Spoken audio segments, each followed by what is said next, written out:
Good morning guys, and welcome back to another incredible day here in one of my favorite countries in the world right now, Slovenia. Today we are in the capital, Ljubljana, which is a beautiful capital city. Not a very big capital city actually. It only has a population of about 300,000 people, which is very surprising. But today we're going on an incredible street food tour here in the city. There's so much traditional Slovenian food, and the thing is, I actually wanted to make this video yesterday, but yesterday was Sunday and nothing was open. Literally nothing was open. So today we've woken up early and we're going to start our food tour. I'm really excited. This place is so jam-packed with Slovenian traditional foods and local food. So without further ado, let's go ahead, let's get started, and let's start eating here in Ljubljana on an incredible budget. I can't wait to show you guys what the city has to offer.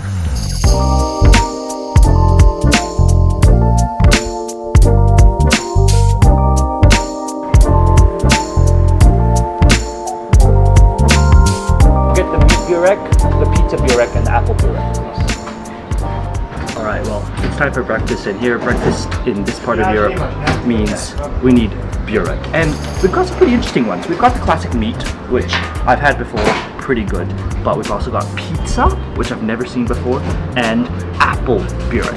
This is a place known as Burek Olympia, and the crazy thing is, not only are they serving the best burek in all of Ljubljana, but more importantly, they're open 24/7. So if you're coming in 2 in the morning, you need something to eat, this is your place. They're open at all times. It doesn't mean they have everything on the menu. So today, for example, I wanted to order spinach burek or potato burek.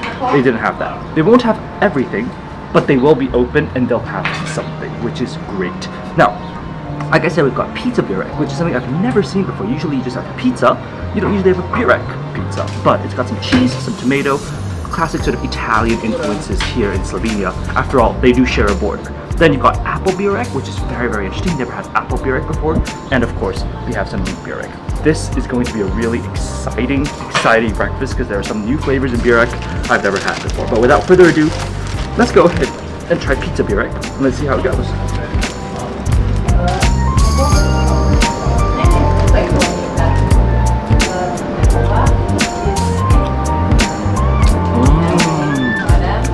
That kind of tastes like a pizza, just a very flaky pizza. It has all the flavors of a classic margherita pizza. You got the tomato sauce, you got the cheese, but the dough, it's got this like very, very toasted, flaky flavor. You can tell at the bottom it's almost kind of burnt. That adds a bit of like very toasted, roasted flavor, and it's incredible. It's so nice when it enters your mouth. The inside of the burger is really soft because you've got the tomato sauce, you've got the cheese. All those are very soft ingredients.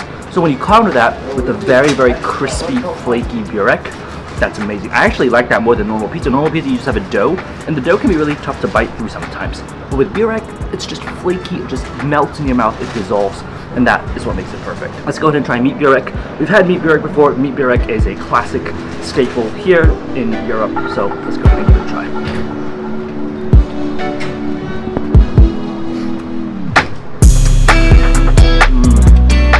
They've got some spice in the meat, and I don't mean like hot spice. I mean like maybe cinnamon or cumin or something like that. There's a bit of a flavor in that meat, and that makes it really, really good.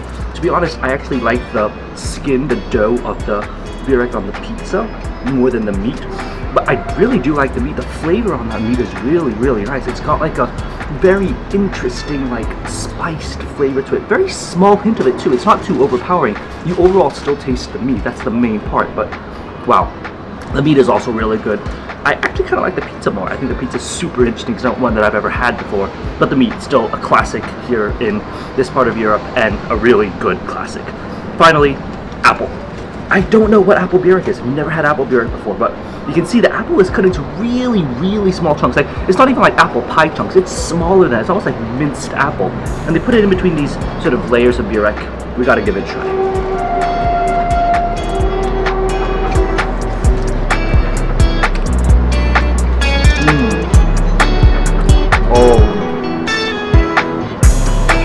Forget about what I just said about the other bureks. The apple burek's the best. It's got this cinnamony flavor inside. Super nice. Not too sweet. Not sweet at all. Actually, it's the perfect combination of sweet and savory, because the dough itself's a little bit oily, a little bit savory. The apple, nice natural sweetness to it. but it's not too sweet. It's not even overpoweringly sweet at all.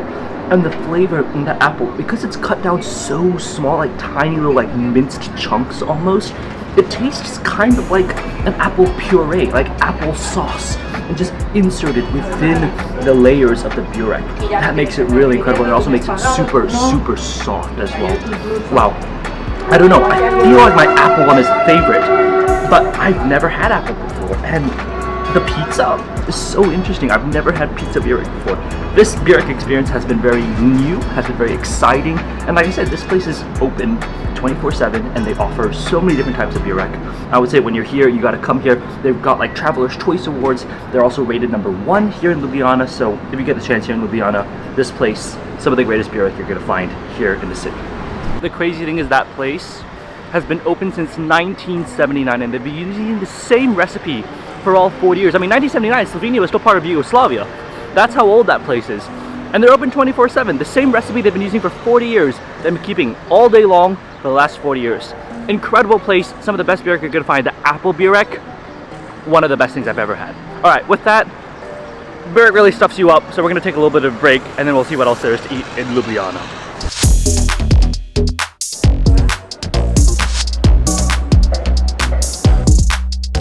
Alright, next stop of the day we've come to a place known as Kloba Sarna.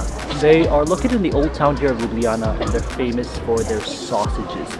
But we've not just got sausages, we've got a few things. First we've got the traditional Slovenian sausage, and you see it comes with mustard and horseradish, so both look very exciting, and it also comes with some bread.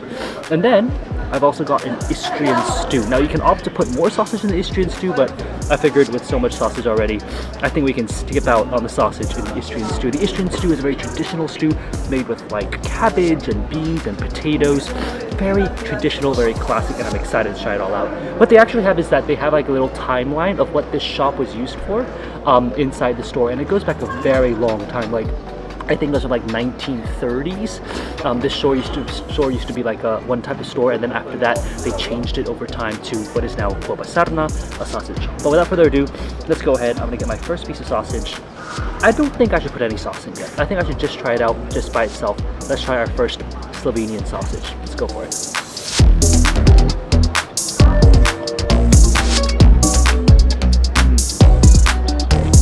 The skin is so crunchy. It doesn't have a very strong like grilled smoky flavor like those we had in Poland. But what they do have, it's a very sort of concentrated, packed meat flavor. And also what I like is you can actually see there's like a little bit of meat oil and water just sort of dripping down into the bottom of the tray. That's the result of it sort of staying there for a while and sort of collecting the grease and the oil from the sausage itself. It's really, really good just by itself, but I think we can obviously help a little with the flavor by putting on a little bit of mustard. So let's go ahead, let's dip it in the mustard a little bit. Wow, look at that mustard. Let's go ahead and give it a try.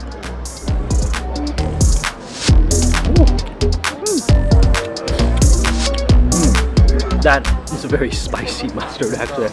I didn't know it was going to be that spicy, but you can actually see in the sauce itself, they have some like mustard seeds, and they ground that up and make that a beautiful mustard sauce. It goes so well with the sausage. I really like it, but there's another sauce. There's horseradish, so I do want to try it out with the horseradish, and then I can decide which one I like more. Let's go ahead with the horseradish.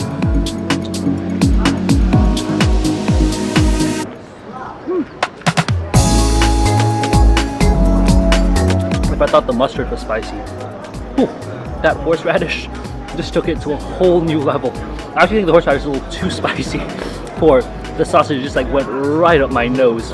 Wow, I feel energized after that horseradish. It completely caught me by surprise. I mean, horseradish is a very strong flavor. It's a very powerful flavor. Once you put that on the sausage, it's very, very powerful. What I'm going to do is how you traditionally eat it. You got to get some of the bread, and then with some of the bread, what I'm going to do is, oh my god, the birds here are attacking this meal. What I'm going to do is I'm going to get the sausage, I'm going to dip it in the mustard, and then I'm going to put it right in the bread here. We're going to go ahead and give this a try.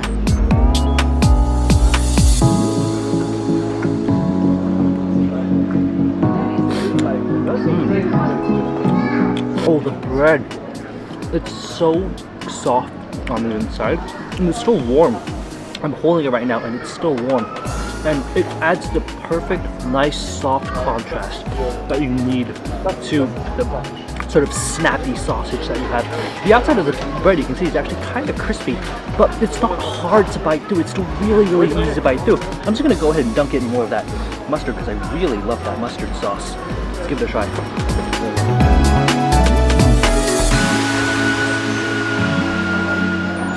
The bread itself doesn't have much flavor, so you've got to put the sausage and the bread together, put it with that mustard. That's how you get some flavor in there. Otherwise, the bread by itself, not the most flavorful thing.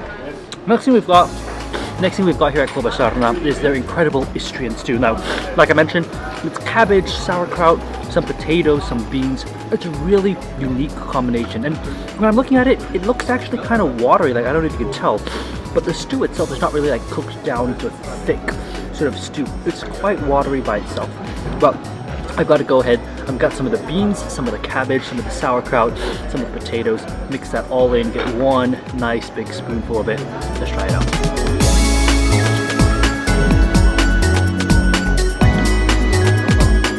Oh, that actually was not what I was expecting at all. It's a very nice, clean flavor. You've got the little bit of sourness from the actual sauerkraut itself. The potatoes help to give it like a nice sort of starchy flavor to it, but overall you can tell it's a very watery type of stew. So don't imagine too many intense flavors. Think about clean, simple flavors of sauerkraut, potatoes, beans. The beans and the potato together add a nice earthiness to the flavor of the stew, but it is much less intense than I thought it was. It's very simple, very nice, very warm, I'm sure, on a winter day, but it's very clean flavor. That's what's really surprising to me. What I'm gonna do, I'm gonna get some of the bread, I'm gonna dunk it inside of this stew. Oh, this looks really, really good. That sauerkraut has been cooked down so well. It's super, super soft. Let's go ahead and give this a try.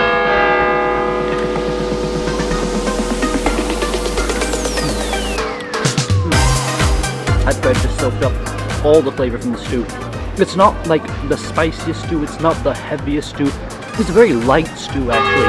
When you get that bread just sort of soaking it in, it is literally the perfect combination that I could ask for. I think the church bells are going off, but the total price of this meal here is about 16 euros, which considering I'm getting a full sausage, not half a sausage, and an entire bowl of Istrian stew, it's a pretty good price, especially when you're in the center of Ljubljana. Oh, wow, that was absolutely delicious. The sausages are so nice, and the bread warm, soft in the inside, and it's crunchy on the outside, but it's not crunchy to the point where it's hard to bite through.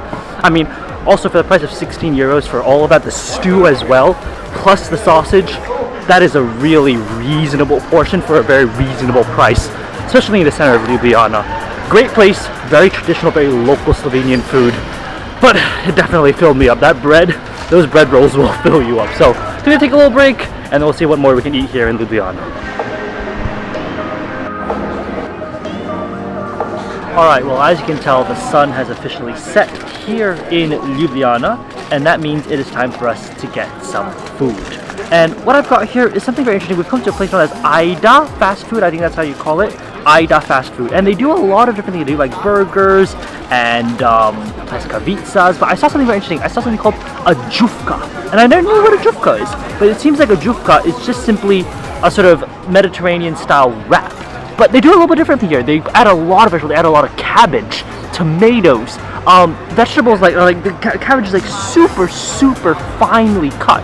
They add a lot of sauces, and then of course for chili, unlike in Serbia where they put chili powder or something like that, he has chili oil, which is very, very interesting. So without further ado, this is a Jufka. They only had beef left today, so that's why we've got the beef Jufka. Never had a Jufka before, but from what it looks like, it seems like it's just like any other ordinary wrap. So we're gonna go ahead and we're gonna try it out.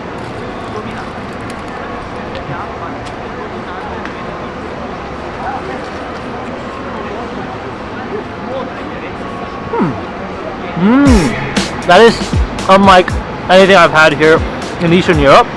Yeah, it's very predictable. The meat, it's got this very spiced flavor to it. It's like added some cumin, added some flavors to it, added maybe some cinnamon. It makes the beef a little bit spicier, not like a heat type of spice, but flavor-wise, it's got a very nice profile. The vegetables, they're cut so insanely salty. You can see the shreds of the vegetables that it's so nice to just bite into it. It feels so good. The mouth feel of it, the texture of it, it's super crunchy, super almost like it's very sort of nice and crispy almost, but in a very healthy way, and it adds a lot of freshness to the wrap itself. The wrap, the burrito, like the wrap dough itself is nice and toasted, and when you look at it, he actually puts it all inside that wrap really, really quickly, and you can see that the vegetables, look at it, what really surprises me about this wrap is the vegetables. There's so much, there's way more vegetables than meat. And the thing about the vegetables is that they're super, super fresh. On top of that, the sauces are interesting to say the least. He's got some mayonnaise, he's got some chili, he's got some ketchup. It's a great mix of different sauces. It creates a very interesting combination, but with already a very spiced beef, it makes it somewhat a little bit weird. But for me, what I love is how finely cut those vegetables are. That cabbage is just so finely cut, and it creates such a great mouthfeel when you bite into it. It almost releases a bit of water because, I mean, it's cabbage, it's vegetables.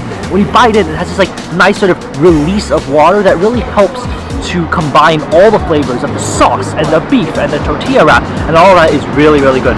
Total price of this, $4.90, and apparently that is a very popular place that students go to when they need a quick snack on the way. Actually, around here there's a lot of little fast food joints where students will usually go just to get a quick bite to eat before they go to class. So this is real classic local street food here in Ljubljana, as local as it gets, as classic as it gets, and that's why we ate there. But I'm gonna finish this up, and let's go see if we can get something sweet for once in today's food tour. Well, of course we need something sweet, and we come to a little place. It's actually right along the river, like literally in one of the most main central areas of Ljubljana, and it's called Kavarna Tromostovje. It's a little, kavarna just means a coffee shop, and usually during the day it is packed with people, but for some reason everything in Ljubljana closes super early, but that's okay, because first off we got some lemonade, and we got something called a Gibanica. Technically the full name is a Pekomurska Gibanica. It's a traditional Slovenian cake, and I really wanted to try it, and this is one of the only places open here in Ljubljana at this time that serves this, so that's why we had to come here to get the Gibanica. Now, like, what is a Gibanica? It's a type of Slovenian cake, but it's got a lot of layers in it. It's got like poppy seed, it's got like fruit, it's got cream, it's a lot of different layers. It's like the best of all different desserts put into one. We've actually tried this before in Dubrovnik, where they had a Slovenian lady serving these sort of desserts from her bakery. But this is Slovenia, this is where you have to try a Gibanica, and of course, we're gonna try a Gibanica here. But first off, we have some fresh lemonade. This is freshly squeezed lemonade. It looks absolutely divine, and on a warm day here in Ljubljana, this is perfect. Let's try it out.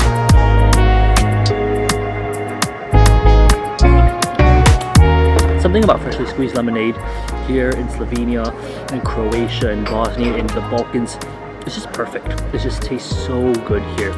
With the right amount of sugar, the right amount of lemon, it's just perfect. I love lemonade here, nothing wrong with that. Let's try the Gibanica. I really wanted to try it here in Slovenia. As you can see, this one's a little very interesting. The top is a little bit flakier. When I had it last in Croatia, it was a little bit cakier, so I don't really know what to expect here. But I'm gonna go ahead, I'm gonna take one big piece of it. Oh wow. This looks really nice. You can see all the different layers. Like you can see the poppy seeds, the cream, the fruits. Wow, this looks really, really good. Traditional Slovenian cake. Let's go for it.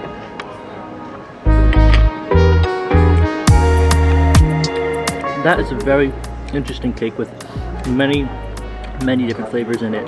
For me, again, as the last time I had the Gibanica, the poppy seed flavor is very, very strong. However, it's not overpowering here. Here I feel like you get the different flavors. You get a bit of that apple flavor, you get a bit of that cream flavor, and more importantly, you got that powdered sugar right on the top that gives it a very nice sort of sweetness. The cake, although I thought that it was going to be just flaky on the top, what I'm realizing is the bottom part is quite cakey. So it's got a mix of the sort of crispiness on the top and the cakiness at the bottom. But for me, it's the poppy seed. That poppy seed flavor is really, really nice. It adds a sort of like an earthiness to the cake that doesn't make it too sweet. And if you need something a little sweeter, you got a cold refreshing lemonade right here to wash it all down. The poppy seeds are made into this really nice little paste that's almost like sandwiched twice. So it's like double layered cake almost. But the poppy seed's a really thin layer, but it packs such a strong flavor because poppy seed is a very delightful, a very powerful flavor it has, and when you use that in a cake like this, it really adds to the dimensions of the flavor of the cake. Really like it. The Gibanica is definitely better than the one I had in Croatia. I feel like here they've managed to balance out the flavors. I think that's the trick with the Gibanica. You've got to make sure that all the balanced flavors work out with each other, and here they've definitely done that. That was a delicious little dessert, a Gibanica, something I've really wanted to try since I got here in Slovenia. Very traditional Slovenian dessert, and it just uses the natural ingredients here, the apples, the poppy seeds, things that they grow here very commonly that are found here in Ljubljana to make that delicious cake. But I think it's time for some ice cream. Let's go see if we can find some gelato here in Ljubljana.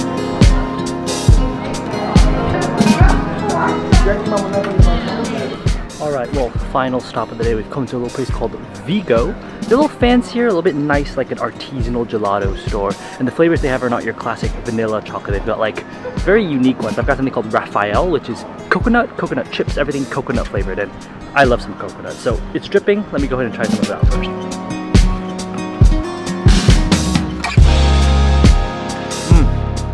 That's literally coconut galore. That's just coconut everything, coconut chips, coconut flavor. Truly is coconut to its peak, but it's a very creamy gelato, really nice and velvety. It's a very velvety flavor to it. The texture of it's very velvety. Really good gelato. I really like this. They were actually named the best gelato store by local Ljubljanians in 2023 and 2022. So there's a reason there's such a famous place, there's a reason it's such a popular place by so many locals. I just saw like locals here in Ljubljana going in and buying ice cream.